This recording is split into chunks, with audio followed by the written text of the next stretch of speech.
சிவாய நம. சிவபெருமான் ஆலகால விஷத்தை அருந்துறதுக்கு பயன்படுத்தின சங்கானது நீர்ல மூழ்கி இருக்கு அப்படின்னும், வருஷத்துக்கு ஒரு வாட்டி மகா சிவராத்திரிக்கு முன்னாடி நாள் மட்டும் அந்த குளத்துல இருக்க தண்ணியானது வற்றி அந்த சங்கானது மக்களோட வழிபாட்டுக்கு வரும் அப்படின்னும், அடுத்த நாள் அந்த நீரானது நிரம்பி அந்த சங்கம் மூழ்கடிச்சிரும் அப்படின்னு சொல்லப்படுது. வருஷத்துக்கு ஒரு நாள் மட்டுமே அந்த சங்கானது வெளியே தெரியும் அப்படின்னு சொல்லப்படுது.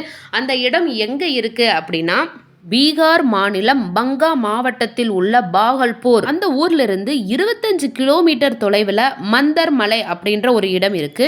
கடற்கரை ஓரத்தில் அமைந்துள்ள இந்த மலையில் ஒரு குளம் இருக்கு. அந்த குளத்துல தான் இந்த சங்கானது இருக்கு அப்படின்னு சொல்லப்படுது. சிவபெருமான் ஆலகால விஷயத்தை அருந்துறதுக்கு பயன்படுத்தின இந்த சங்க பாஞ்சசன்ய சங்கு அப்படின்னும், இந்த சங்கானது வருடத்திற்கு ஒரு முறை சிவராத்திரிக்கு முன்னாடி நாள் மட்டும் தன்னை வெளிப்படுத்திக்கும் அப்படின்னு சொல்லப்படுது.